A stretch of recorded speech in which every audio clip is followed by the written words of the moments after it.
Hi, it's Suey, and I just thought it would be fun to go with you through my stacks here and see if we can find any books that fulfill our forced phase subject on the British monarchy. I know I have read a lot of books about this subject, but I don't know exactly what's in my shelves. So I thought I would take you on a little scavenger hunt to find out what I have.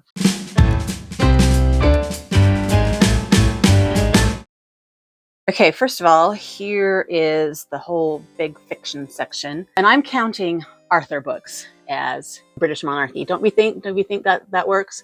Anyway, here's The Mists of Avalon by Marion Zimmer Bradley. One of the best Arthur books I have read. Awesome, awesome, awesome. I know I've read others, but a lot of them are probably from the library. So there is this one. There's the Once and Future King, which is kind of a classic Arthur, right?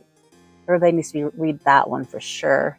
I think another one over here that is about, actually, it's about Oliver Cromwell, is called Wolf Hall by Hilary Mantel. Mantel? I really, really loved this one, but I think there's a series or a sequel, and I haven't read that one.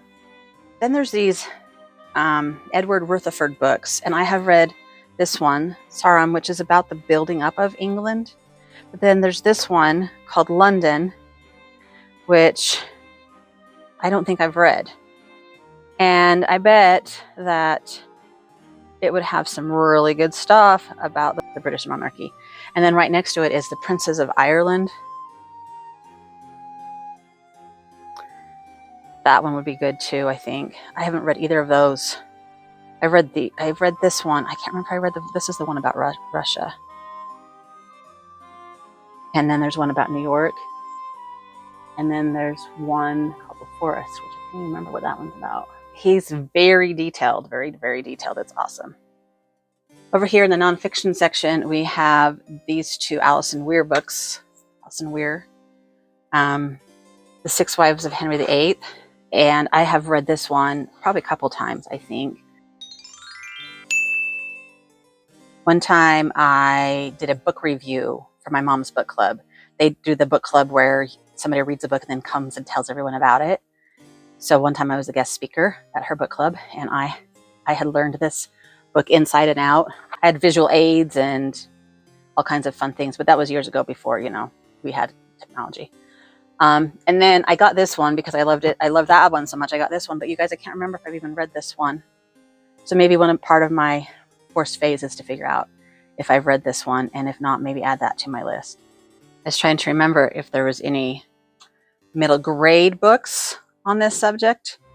And I remembered that the Ravenmaster's Secret would be, because you learn about the ravens at the Tower of London, where many of the kings and queens have lived, and many crazy things have happened. But I can't remember who wrote it so that I can show it to you.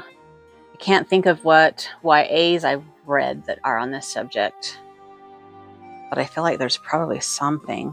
But like I said, probably got it from the library. I do remember reading a book called The Other Boleyn Girl, Philippa Gregory book. The Ravenmaster Secret's on this side. Anyway, you would think that I would have more books about this, but those are the ones that I can think of that I have on my shelves. Like I said, many other ones I have read from the library. Oh, look. There's The Other Boleyn Girl and The Boleyn Inheritance.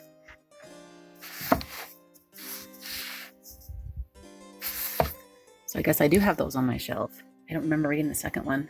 I almost forgot one of my all-time favorite books, Katherine by Anya Seton.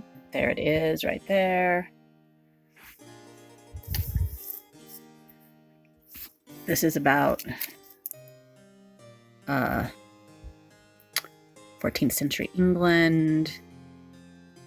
John of Gaunt, I remember, is who she falls in love with. A forbidden, hidden love affair. So he is in line to the throne. I don't think he was ever king.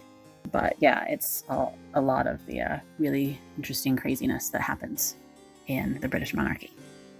So if you guys haven't read that one, I would suggest it for sure. the only one that's really truly on my list to read that I don't have right here is that new book that Harry wrote, or memoired, whatever he did, called Spare, that everybody's kind of talking about. And that one's going to be hard to get a hold of, especially if I don't buy it. Yeah. The whole list is huge, but I put myself on it, so we'll see if it pops up eventually. I've looked to see what other books would be interesting, and they all sound interesting to me. So I get a little overwhelmed with everything. So if you guys have any suggestions on something else that I need to read with our topic of British monarchy, then let me know. Let me know down in comments what it should be, besides Spare, if I can get my hands on it. And maybe looking at, maybe seeing if I've done the Children of Henry VIII book. I hope you guys are having fun with the topic. And we watched about half of the documentary, and I'm really enjoying it, even though it's kind of depressing. But yeah. All right, we'll have another check-in a little bit later. Happy reading. Bye.